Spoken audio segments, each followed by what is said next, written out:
The sun had long since set over the remnants of what used to be known as Earth's northern sector.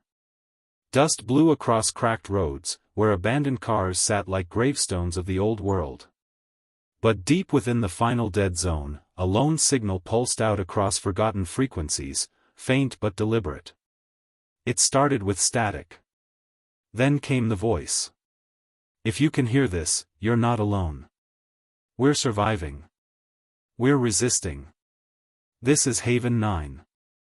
We are the last free zone."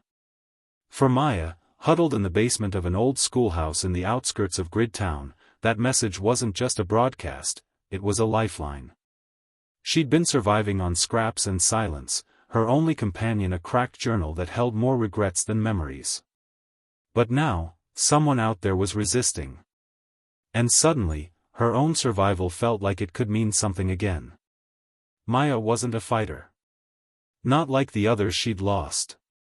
Her younger brother had tried to hold the front line. Her father had searched for supplies and never returned. She had survived by hiding, observing, recording, and waiting. But that voice on the radio didn't just bring hope. It brought a purpose. The next morning, she packed her gear, 2 cans of dried lentils, a water filter, a solar flashlight, and the journal she never let go of. She tucked the radio receiver under her jacket, wrapping it tightly in cloth. She didn't know where Haven 9 was. But she had something she hadn't in months, a direction. Meanwhile, in the heart of the dead zone, the community behind the broadcast stirred with quiet energy. Haven 9 wasn't just a safe house. It was a resistance cell, hidden beneath an abandoned subway station, fortified with ingenuity rather than weapons. It housed survivors from every walk of life, engineers, teachers, farmers, and even a former radio DJ who now voiced the messages that reached across the silence. Lena, the de facto leader of Haven 9, reviewed the incoming transmissions daily. She had heard nothing back for weeks. But when one of the techs pointed out a single response pulse, barely detectable, her eyes lit up. "That's someone," she said softly. "Someone's listening." Back on the move, Maya made her way cautiously through what remained of the city. Buildings stood like haunted relics, their windows shattered, walls blackened with old fire damage. Yet there were signs of life, too, graffiti messages, scavenged homes with symbols of resistance drawn in chalk, and at one point, a bundle of fresh herbs hanging from a second-story window. She took note of every detail in her journal. That's what she did. She observed the story unfolding around her, one quiet clue at a time. 2 days later, she stumbled upon a collapsed overpass, too dangerous to cross. She scanned the area with her flashlight and spotted a campfire flickering in the distance. It was a small flame, too small for warmth. It was a signal. Maya hesitated, remembering every warning she'd ever heard about traps. But curiosity outweighed fear. She approached with caution. A figure stepped out from the shadows, tall, cloaked in layers, face covered with a breathing mask. The person didn't raise a weapon, only raised a hand.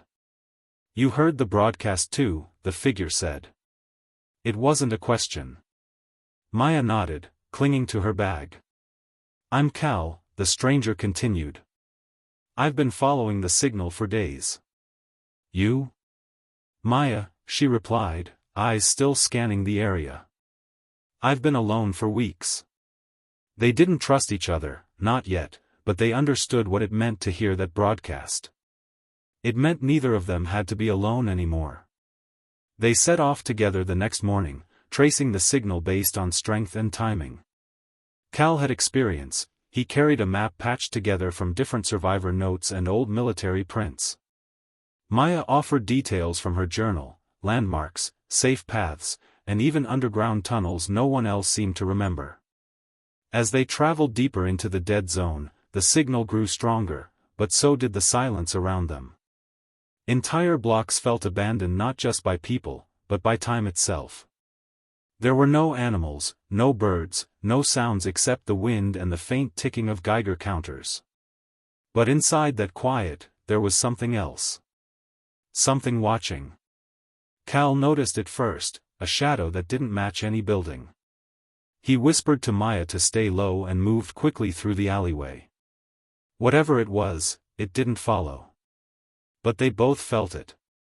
Something beyond the usual undead. Something that moved with thought. That night, Maya recorded everything. Day 7 since the broadcast. Met someone. Not alone anymore. Signal is stronger. But the zone is changing. It's not just about survival anymore, it's about understanding what's really out there. The wind howled through the broken teeth of skyscrapers, hollow and sharp like whispers that had lost their way. Maya and Cal moved with quiet urgency, keeping low beneath shattered windows and rusted scaffolding. The closer they got to the signal, the more the city began to change, not just in how it looked, but in how it felt. It wasn't abandoned. It was waiting. Cal stopped suddenly and held up a hand. "Here," he said, kneeling beside an old maintenance door half buried under debris. He pulled a metal bar from his pack and wedged it into the lock with practiced ease. The door groaned open, revealing a stairwell that spiraled downward into darkness. "Shortcut," he whispered. "Old subway service route. Cuts around the main roadblock. Safer. Usually." Maya hesitated, but nodded. They slipped inside, sealing the door behind them. The stale air of the tunnels wrapped around them like forgotten memories. Their footsteps echoed slightly, swallowed by thick silence. "How do you know this path?" Maya asked as they descended. Cal tapped his backpack. "Old resistance maps. Pieced together from survivors who used to run supplies back when safe zones still existed. Before the last retreat." She didn't press further. Everyone had stories, but not all were ready to be shared. Her own scars hadn't found their voice yet either. The map led them through a narrow maintenance hall, lit only by Cal's dim headlamp and Maya's flickering flashlight. Along the wall, painted in faded red, was a handprint. It was perfectly shaped, not smeared or aged like graffiti, but recent. Cal knelt beside it and frowned. Someone passed through here. Maybe 2 days ago. Still wet then, maybe dyed with juice or paint. Why would someone leave a mark like that? Maya asked. He hesitated. It's a sign. From the early resistance. A way to say, path is clear. Keep going. But this one's fresh. Which means someone else is following the signal, just like us. Or watching, Maya thought. When they emerged from the underground, the sun had dropped low in the sky, casting a golden glow over the ruined skyline. Ahead, a collapsed bridge lay in ruins, but Cal's map pointed to an alternate route through an old shopping center. The structure had mostly held, its steel bones supporting what remained of broken glass and bent signage. Inside the mall, dust hung thick in the air. Shelves lay overturned, and the smell of mildew clung to everything. They passed a child's doll missing one eye, resting against a shattered display window. Maya paused, her eyes lingering on it. My brother used to carry something like that, she murmured. Said it kept the bad dreams away. Cal looked at her, but didn't say anything. Some memories weren't meant to be comforted. They continued moving, weaving between debris and fallen ceiling tiles. Then, just as they reached the edge of the food court, Maya stopped. On the far wall, in bold black paint, someone had scrawled a phrase. They're listening too. Cal's brow furrowed. That wasn't on the last pass-through. What does it mean?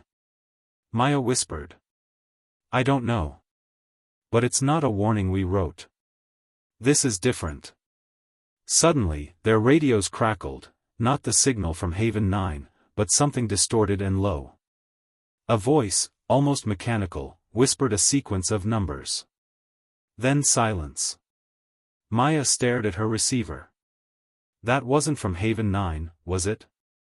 No, Cal said. That was something else. The moment froze between them. Then a clattering sound echoed above, a faint thud followed by another. Maya instinctively shut off her flashlight. Cal did the same. They ducked behind an overturned bench just as a shadow passed across the broken second-floor balcony. The figure didn't move like the infected, too precise, too slow. It paused at the railing, head tilting, as if scanning. Then, after several seconds, it vanished back into the dark. They waited in complete silence. When it was safe, Cal exhaled and pulled out a thin receiver dish. "We need to find high ground. That wasn't just a scavenger. Something is tracking the signal. If we don't find Haven 9 before they find us." He didn't need to finish. That night, they camped on the roof of the old mall. The city stretched before them like a graveyard of ambition. Maya pulled out her journal and wrote quietly while Cal scanned the sky. Day 9 since the broadcast. Signal is stronger. But we are not the only ones drawn to it. Someone, or something, is moving ahead of us. Watching. Listening. The resistance may not be as hidden as they think. Below them, the city remained still. But in the quiet, radios in hidden corners crackled again. The same distorted numbers echoed through the airwaves. And far off in the ruins, another pair of eyes opened. Morning crept over the rooftop with pale light and colder wind. Maya stirred first, her hand resting on the radio receiver she'd fallen asleep with. She opened her eyes to find Cal already scanning the horizon, his back to her, watching the skyline through a pair of makeshift binoculars. "Anything?" she asked, brushing dust from her jacket. Cal lowered the binoculars slowly. "No movement. But we're not alone in this zone anymore. Whatever sent that coded broadcast last night, it's still active." Maya sat up. "It wasn't from Haven 9? "No," he said. "Wrong frequency, different tone. Someone else is broadcasting, or jamming." They climbed down carefully from the roof and made their way toward the next marked location on Cal's map, a high-rise building that once housed a local emergency operations center. It was the closest place where they could try to boost the signal.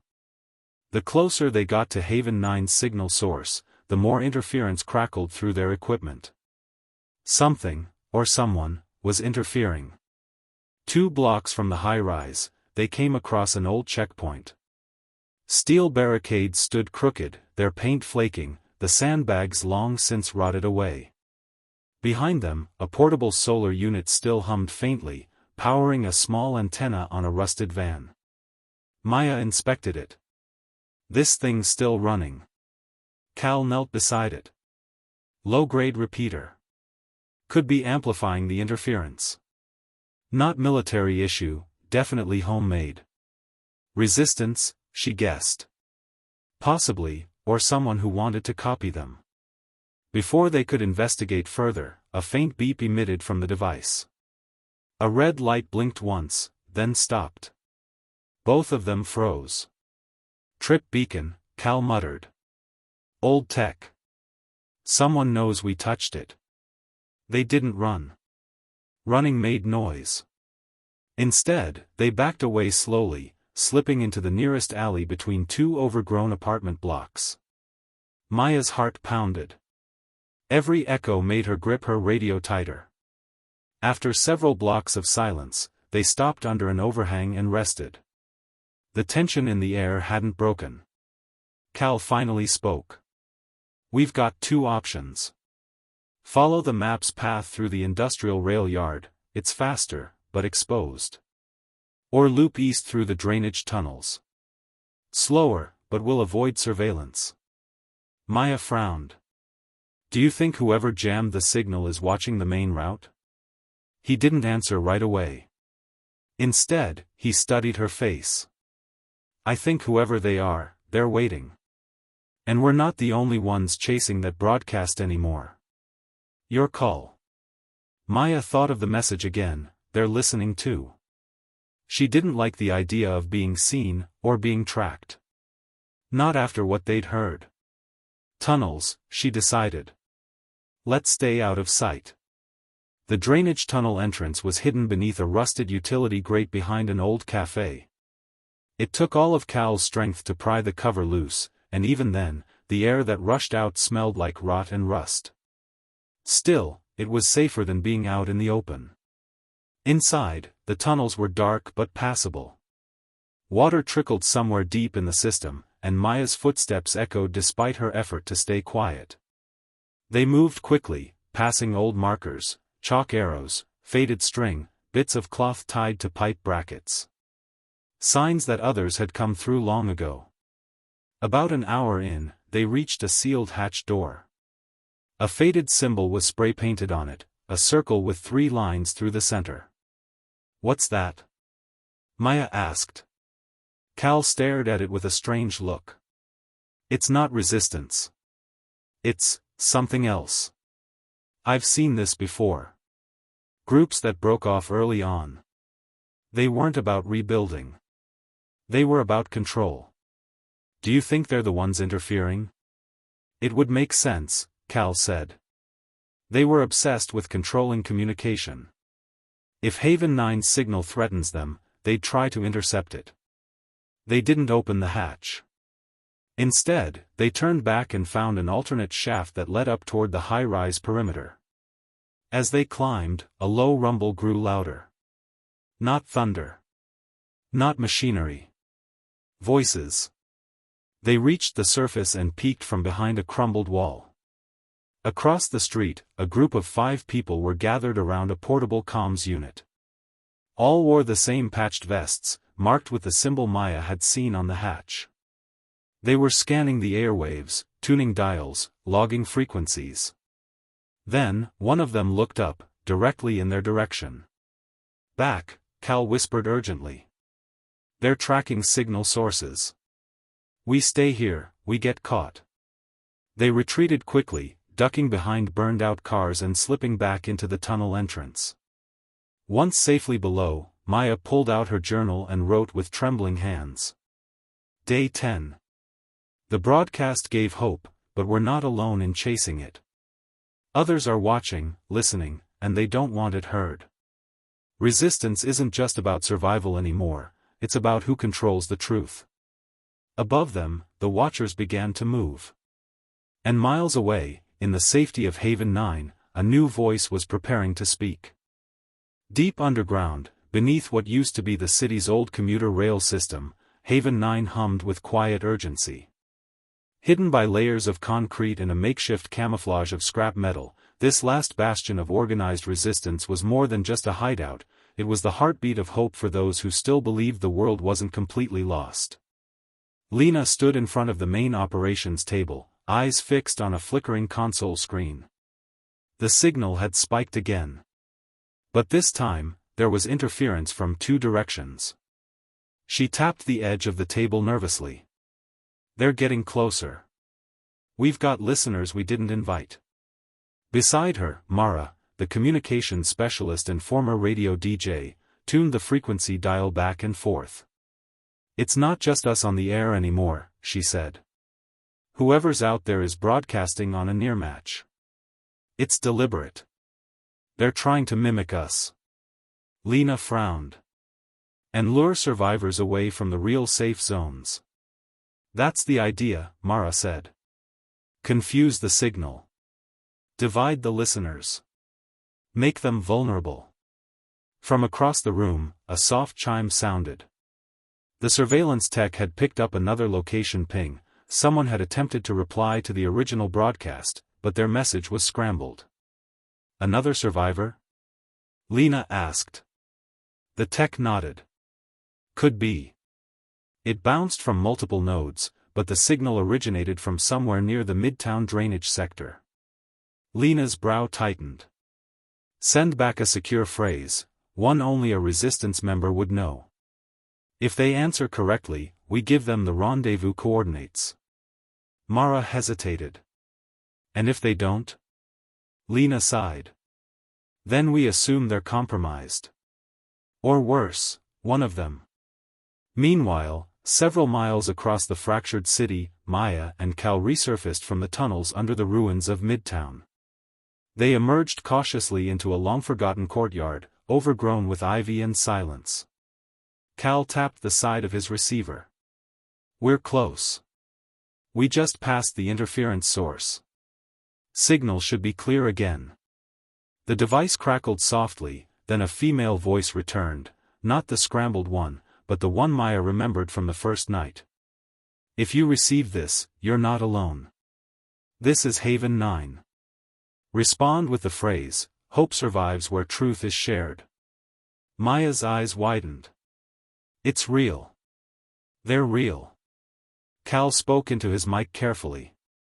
"Message received. Confirming identity.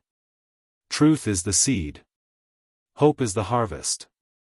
There was a long pause. Then the voice returned, this time warmer, less rehearsed. "Identity confirmed. Instructions will follow. Stay hidden. You're being watched." The device clicked, and a new transmission followed, digital map coordinates, scrambled but decipherable with Cal's tools. Haven 9 had acknowledged them. They were in. But they weren't the only ones listening. In the shadow of a nearby building, another receiver beeped. A man with a black vest and a mask over his lower face tapped a notepad, noting the location. He didn't speak. He only sent one coded pulse back to his unit. Then, he moved. Back in Haven 9, Lena watched a secondary console flash red. "Incoming ping. It's not from the survivor." Mara leaned forward. They traced the reply. "They're close," Lena muttered. "Too close." She turned to the room of resistance members, about 40 in all, most former civilians now trained in scavenging, mapping, and signal protection. "Everyone prep fallback plans. We may need to relocate if we're exposed.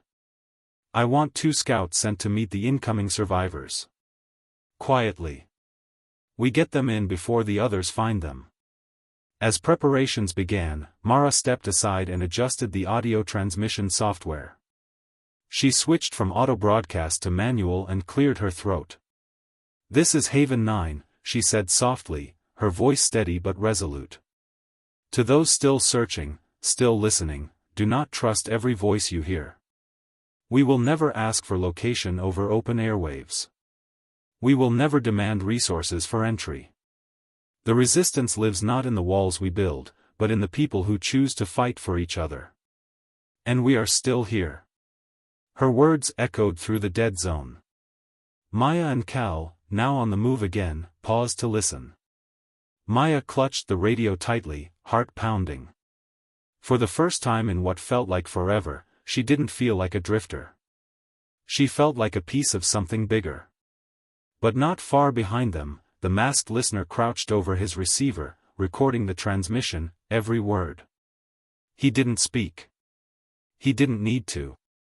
Others were already closing in. Back at Haven 9, Lena turned to Mara.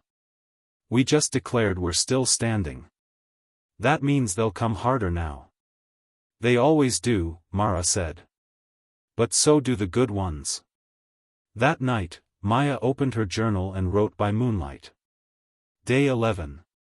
We spoke to Haven 9. We were heard. But so were they. This isn't just a journey anymore, it's a race. And not everyone running wants the same future. Rain fell softly across the dead zone, soaking the cracked pavement and sagging rooftops in a misty blanket. Maya and Cal moved quickly under the cover of broken canopies and low walls, following the coordinates from Haven 9. Every few blocks, Cal checked the receiver, adjusting for interference. Maya held the map tight against her chest, her fingers tracing the updated route. They were close. But not alone. Far behind them, 2 masked figures moved in silence, their vests marked with the symbol Maya and Cal had seen in the tunnels, a circle with 3 slashes. They made no sound, communicated only with hand signals, and carried small jamming devices on their belts. Wherever they passed, radios went quiet. At the edge of a flooded overpass, Maya spotted a burned-out van. "This is one of the landmarks," she whispered. We're only 2 zones out. Cal scanned the surroundings. We'll need to go through the hollow yard. There's no other way unless we backtrack 4 blocks, and I don't like how quiet it's been. They crossed carefully, navigating puddles and loose debris. The hollow yard had once been a delivery depot, now a skeletal wreck of broken gates and collapsed scaffolding. As they passed between 2 rusted shipping containers, Maya's radio crackled. A voice, soft, male, calm. Haven 9 Recon Team. 2 of you were confirmed. I'm friendly. Don't panic. Maya froze. Cal raised his head slowly, eyeing the nearby shadows. The voice came again, this time from above. Top of the red container. No weapon in hand. A figure appeared, a young man in a makeshift poncho, hands visible, his stance non-threatening. He held a small light in one palm and nothing else. I'm Soren, he said. I was sent to meet you halfway. Orders from Lena. Cal didn't lower his guard. Say the code. Soren didn't hesitate. Truth is the seed. Hope is the harvest. Haven 9 doesn't move, but it grows. Only then did Cal relax. Maya exhaled. They really sent someone. Soren slid down from the container and approached with a cautious smile. You both made it farther than most. I've been watching from the ridge since your signal pinged yesterday. You've got eyes behind you, though. At least 2 shadows, staying wide. Cal's expression darkened. We've seen them. They're not the infected. Smarter.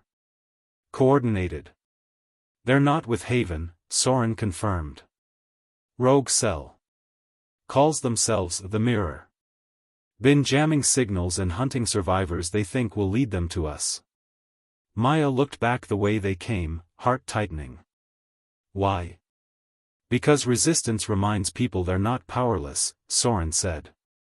And Mirror believes in controlling what people hear, what they hope for. If they can't kill the resistance, they'll erase it. They didn't waste more time.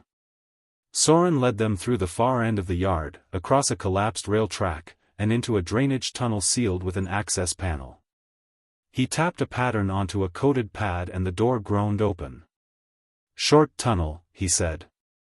Leads to a side route 2 blocks from Haven 9's eastern entrance. Safer than main streets. But as they entered, a soft click echoed behind them. Cal turned. At the tunnel's entrance, one of the masked Mirror scouts stood with a signal jammer in one hand, and a tiny light flashing red on his chest. A tag, Soren hissed. They've marked our location. The scout didn't speak. He activated the jammer, and instantly the radios on Maya and Cal's belts went dead. Cal lunged toward the switch panel and slammed it closed, sealing the scout out, but they all knew it was temporary. The Mirror had seen their faces, and more importantly, where they were going. Soren grabbed a flashlight and ran ahead. We'll have to move fast. I'll take you to the decoy entrance. We switched tunnels halfway. Haven's already shifting fallback teams. They're ready for this. In the rush, Maya dropped her journal. She spun to grab it, and for a moment, the tunnel behind her flickered with movement. A second scout. But then, a trap snapped shut. A section of the tunnel collapsed, triggered by an old resistance tripwire. Dirt and stone poured in, sealing off the rear. Soren grinned. Not the first time Mirrors tried this path. They never learn. They reached the new exit, panting, soaked, and covered in tunnel dust. Soren opened a narrow gate hidden behind a fallen street sign. Ahead, the path to Haven 9 finally stretched clear. Maya pulled her journal back from her pack and scribbled quickly. Day 12. We were met by the resistance. The voices are real. But so is the enemy. They wear our silence like armor, but truth keeps finding cracks. We're almost there. And somewhere in the shadows, the mirror began to plan their next move. They entered just after dusk. Through a hidden service hatch buried beneath the old transit terminal, Maya, Cal, and Soren emerged into a dimly lit corridor. It didn't look like much, just concrete, steel, and shadow. But the moment the door locked behind them and the faint hum of scanning sensors passed over their bodies, Maya felt something she hadn't felt in weeks. Safety. Soren turned to them, a small grin on his dirt-smeared face. Welcome to Haven 9. Maya stepped forward slowly, her fingers brushing the smooth wall as if it might disappear. The hallway opened into a larger space, a command hub glowing with low amber lights, walls covered in maps, radios, and salvaged tech equipment.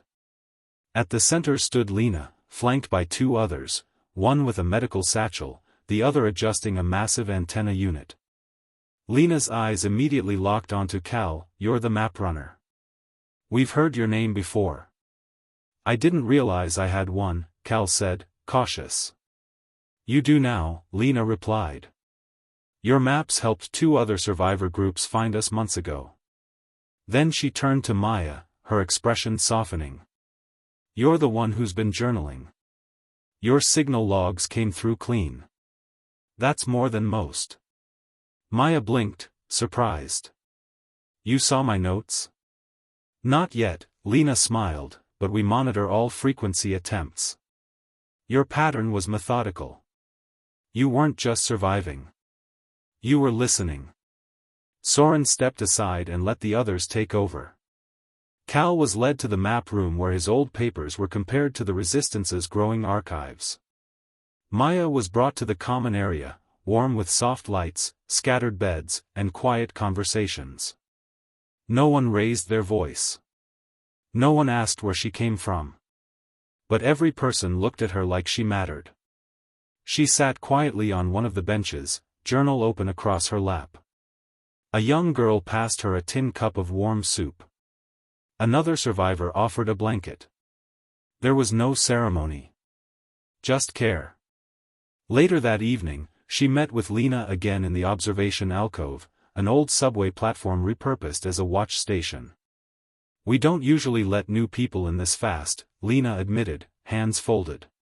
But things are changing. The mirror knows we're alive. They've been working to bury us, through silence, through doubt. That makes people like you important. Maya looked up. Why me? Because you came here without needing to be rescued, Lena said. Because you wrote down what others were too afraid to say out loud. And because survivors follow the truth, even when the lies are louder. Maya swallowed. Her voice felt small. I didn't do anything special. You stayed alive, Lena said. You didn't quit. That's enough. Across the compound, Cal studied the wall map, a massive grid of zones, marks, and colored threads. One thread caught his eye, a red line weaving through multiple sectors, labeled Mirror Influence, confirmed zones. Who leads them? He asked a nearby analyst. No one we've seen, the woman replied. Just orders, symbols, and silence. They believe they're restoring order by controlling information. They think hope causes chaos. Cal shook his head. Hope doesn't cause chaos. It causes resistance. That night, Lena gathered the central team in the operations room. Maya and Cal were invited to listen.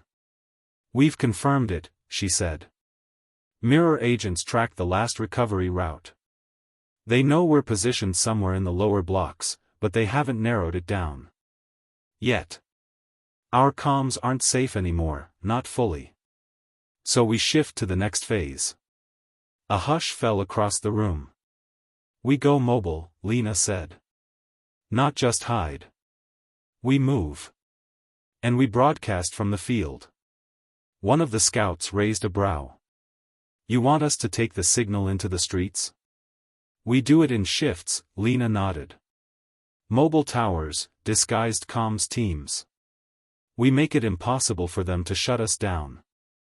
Every day we send out a message, not from a bunker, but from the world they want to erase. Cal stepped forward. If you're going out there, I want in. Lena didn't blink. You're already on the list. Maya hesitated. And me? Lena met her eyes. You've already been doing it, on paper. Now, we help you do it for others to hear. That night, Maya sat by the quiet edge of the bunker, under the soft hum of backup lights. She opened her journal and began writing again. Day 13. We reached Haven 9. It's real. It's human. And it's more than a safe zone, it's a voice. One that refuses to go quiet. The mirror tried to erase us. But this place proves something louder than fear, we're still here. In the darkness beyond the walls, the storm gathered. But inside, a new message was already preparing to go out. And this time, everyone would hear it. Before dawn, Haven 9 stirred like a machine preparing for its most delicate operation. The air was thick with purpose. Tools clanked. Quiet voices whispered directions. And at the center of it all, Maya sat inside the newly outfitted mobile broadcast unit, a salvaged maintenance van reinforced with scrap metal and retrofitted with a portable transmission tower. Lena leaned into the open side door. You ready? Maya glanced up, surprised to be asked. I think so. Don't worry about sounding perfect, Lena said with a smirk. Sound real. That's what keeps people listening. Outside, Cal adjusted the satellite dish on the roof, nodding at the two techs helping him set the uplink. The entire mobile team, 6 people including Maya and Cal, would travel deep into Zone 12, a region nearly lost to mirror interference. Their goal: send out a clean, shortwave transmission that would reassert Haven 9's signal strength and confuse enemy tracking. Keep it under 90 seconds, Mara reminded from the comms room via headset.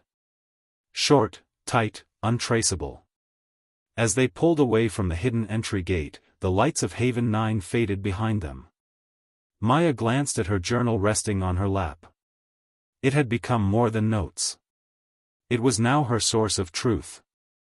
Her voice, before she ever had one. Zone 12 came into view an hour later. The van coasted to a stop on an overgrown street lined with abandoned homes.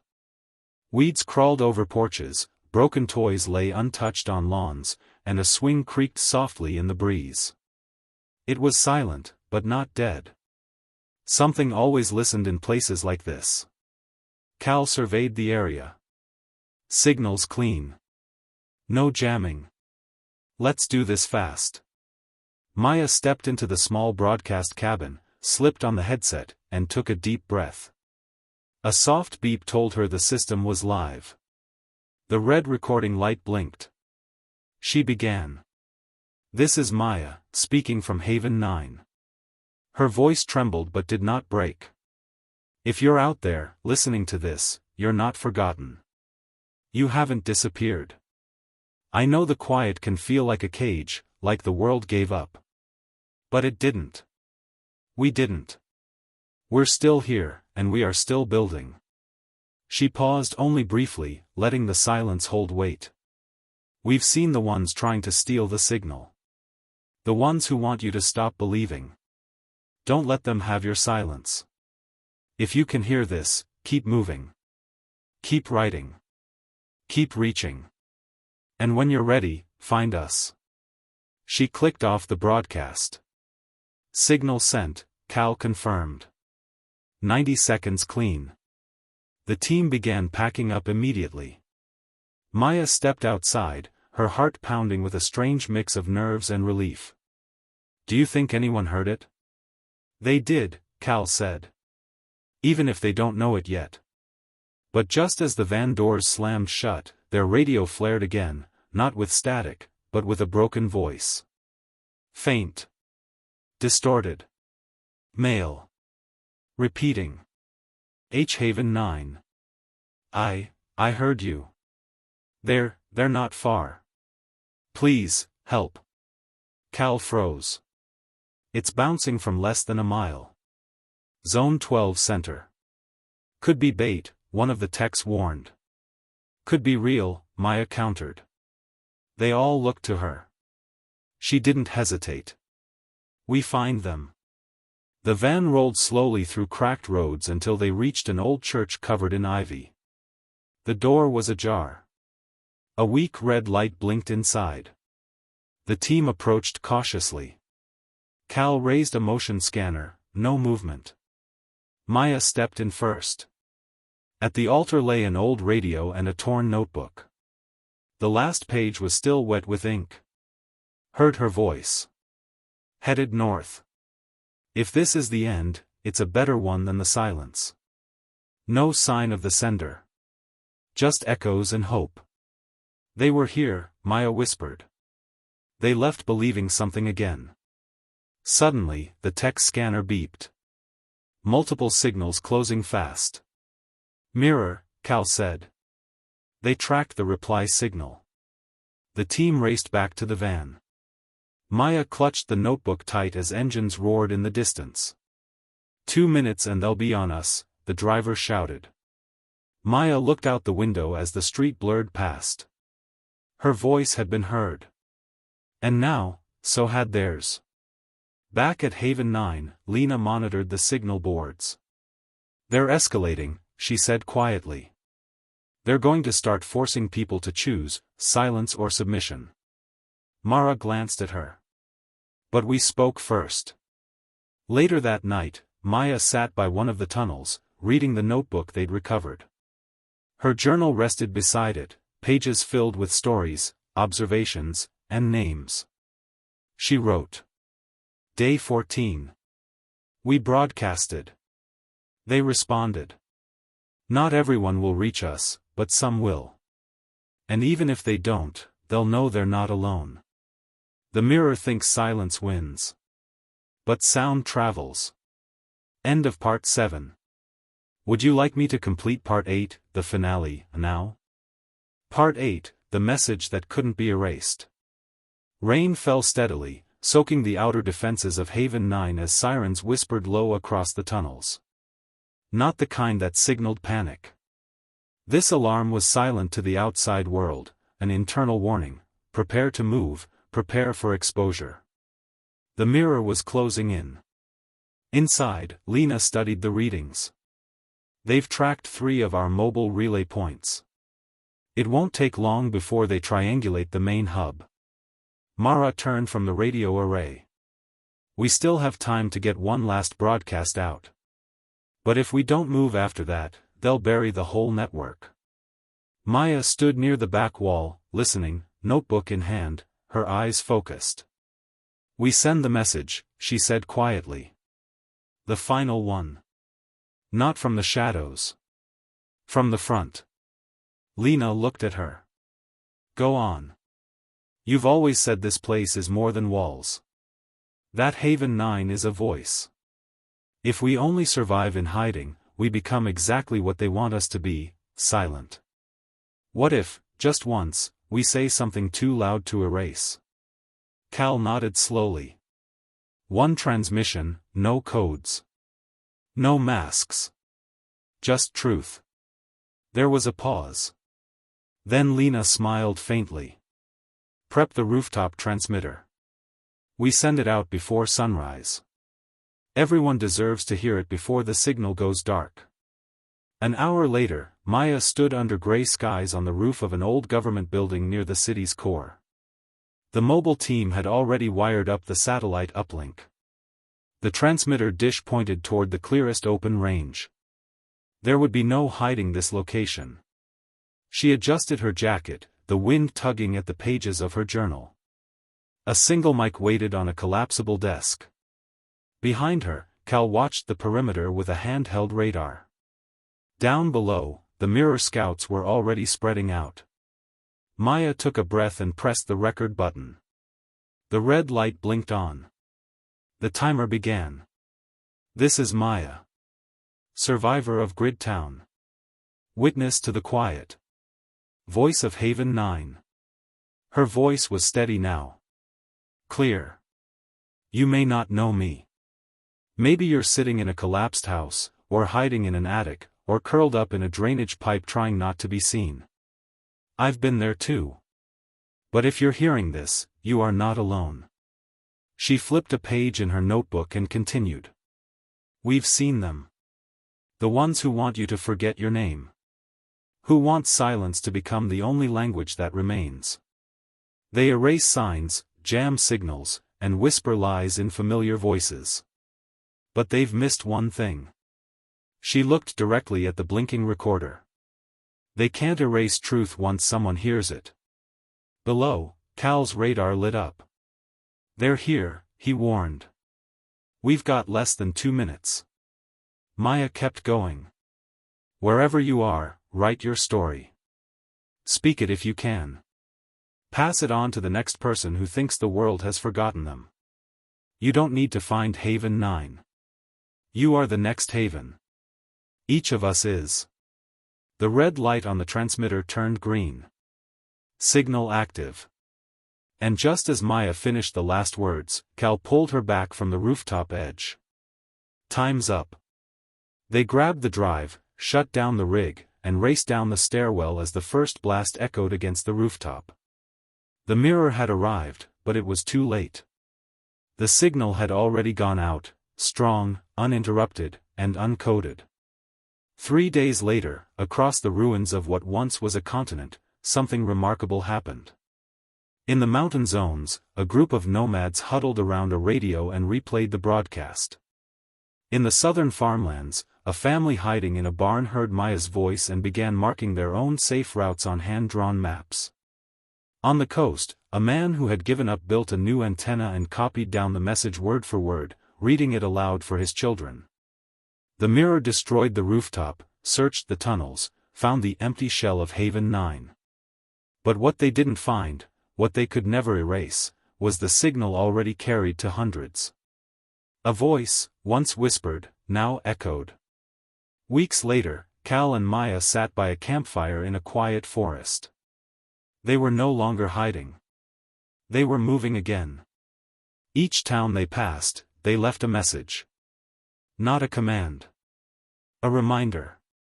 Maya opened her journal, worn, full, and almost out of pages. She wrote. Day 28. Haven 9 fell, but the idea didn't. We spoke the truth once, and it became louder than all the lies. If they come for us again, they won't be fighting a station. They'll be fighting 1,000 small voices. Together. And the dead zone won't be dead forever. She looked at Cal, who smiled softly. Ready to keep walking? He asked. Maya nodded. Always. And they did. End of Part 8.